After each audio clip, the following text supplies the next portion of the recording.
नमस्कार। आप देख रहे हैं एमबीटी न्यूज से। दोस्तों, देश में राजनीतिक हलचल तेज होने के साथ साथ बहुत कुछ ये कि बदलाव दिखाई दे रहा है। दोस्तों, वन मैन वन इलेक्शन के पद्धति पर और मार्ग पर चलते हुए चुनाव को संपन्न कराने की पूरी प्रयास की जा रही है। दोस्तों, इस बार का इलेक्शन इतना महत्वपूर्ण ये कि हो चुका है, जो विपक्ष के लोग और जो पक्ष के लोग हैं, सभी लोग जे कि इस पर जे नजर बनाए हुए हैं। अनेकों पत्रकार सर्वे निकाल करके सामने ला रहे हैं। उनका जे कि एक ही मकसद जे कि बना हुआ है, किसी तरीका से एक पार्टी को चुनाव जिता देना। लेकिन ऐसा जे कि लगता नहीं है। दोस्तों, आप लोगों से रिक्वेस्ट है कि वीडियो को फुल वॉच करें। दोस्तों, मैं ये कि बता देना चाहता हूं, जिस प्रकार से बांग्लादेश में शेख हसीना ने ये कि इलेक्शन जीता और उस पर कि अमेरिका ने प्रतिक्रिया दिया। खबर क्या रहा कि जब शेख हसीना जे कि इलेक्शन में जे कि उतरे थे, तो विपक्षियों ने जे कि बोला कि ईवीएम से इलेक्शन जे कि नहीं होना चाहिए। शेख हसीना ने कहा कि ठीक है, ईवीएम से इलेक्शन नहीं होगा, लेकिन बैलेट पेपर से चुनाव होगा, तो आप लोग जे कि चुनाव में रहेंगे या नहीं रहेंगे, इसकी भी कोई गारंटी नहीं है। और सेम वैसा ही हुआ। सभी विपक्षी नेता जो है कि जेल के अंदर रहे और जो कि चुनाव जो कि संपन्न हुआ, शेख हसीना जी की जीत गए। उसके बाद से अमेरिका का उस पर जो कि प्रतिक्रिया जवाब आया कि वहां वन ये कि लेडी और वन इलेक्शन ये कि हुआ। इसके नतीजे में ये कि शेख हसीना ने चुनाव जीता है। सेम उसी प्रक्रिया को जो कि भारत में अपना करके वन मैन वन इलेक्शन ये कि पद्धति पर ये कि मार्ग पर चल करके चुनाव को संपन्न कराने की प्रयास की जा रही है। दोस्तों, मैं बता दूं कि यह जे की नीति जे की कहां तक सही है और किस हद तक जे की गलत है, आपका कमेंट हमें जरूर मिलना चाहिए। आप जरूर जे की बताएं, क्या जे की इस पर जे की सुप्रीम कोर्ट को और चुनाव आयोग को और राष्ट्रपति को जे की इस पर जे की एक्शन लेना चाहिए, क्या नहीं लेना चाहिए। मैं कहता हूं कि अगर जे की कोई व्यक्ति धार्मिक स्थल को जे की अपने जे की चुनावी एजेंडे बना करके उसमें लगातार उसको भुना करके चुनाव जीतना चाहता है, तो उस पर जे कि आपकी राय अवश्य जे कि मिलनी चाहिए। और तीसरी बात ये कि जब देश में विपक्ष रहेगा नहीं, तो फिर जे कि तानाशाही जे कि देश में बढ़ेगी या नहीं बढ़ेगी, इस पर जे कि आपकी क्या राय है, आप राय जरूर बताइएगा। दोस्तों, उसके बाद से अनेकों जे कि सर्वे ये बता रही है कि इलेक्ट्रॉनिक मीडिया की बात करें तो सभी सर्वे यही बता रही है कि बीजेपी चुनाव जीत रही है।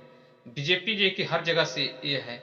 मैं कहना चाहता हूं कि आप जे कि सोशल मीडिया का सर्वे भी जरूर देखना चाहिए आप लोगों को, कि इसमें जे कि हकीकत जमीनी स्तर पर जे कि क्या प्रक्रिया चल रही है।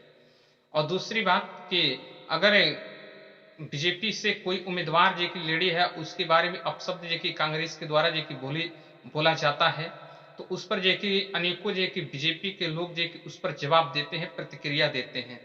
लेकिन मैं कहना चाहता हूं कि अगर भोजपुरी की कोई व्यक्ति, कोई लेडी अगर उसमें अपनी बात रखती है, जबकि किसी प्रकार से गलत बात नहीं करती है, तो उस पर जे कि अनेकों जे कि बीजेपी के लोग जे कि उस पर जे कि अपशब्द बोलते हैं, उन पर जे कि कार्रवाई क्यों नहीं होती है। जैसे कि कंगना रनौत पर जे कि सुप्रिया ने जे कि पोस्ट किया था, उस पर जे कि तमाम जे कि बीजेपी के लोग ने जे कि प्रतिक्रिया दिया। लेकिन जब नेहा सिंह राठौर को आप लोग जानते हैं, बिहार में काबा, उत्तर प्रदेश में काबा, ऐसी जे की बातें जे की गाना गाई थी, तो उस पर तमाम उनको गालियां दी गई, तमाम जे की बातें कही गई। तो क्या इस पर जे कि आप कार्रवाई होनी चाहिए थी कि नहीं होनी चाहिए थी? क्यों बीजेपी के लोग चुप रहे? यह जे की बात आप जरूर हमें जे की बताइए और कमेंट जरूर जे की कीजिएगा। कमेंट में जरूर इस बात को जे की बताइएगा।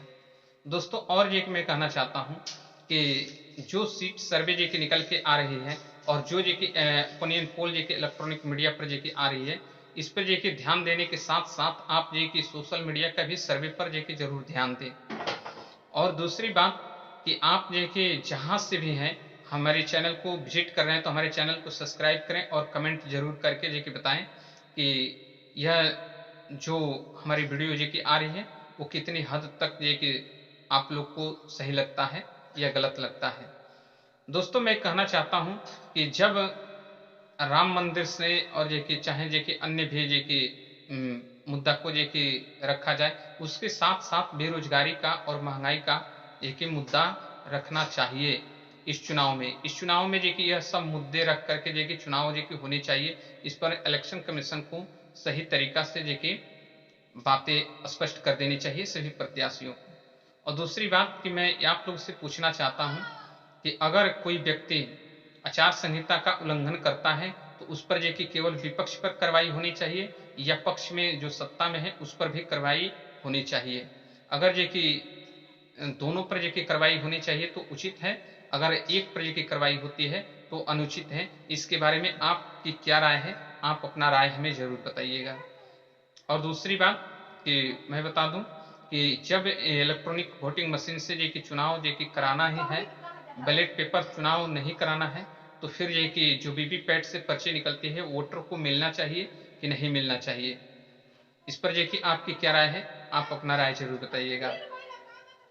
धन्यवाद।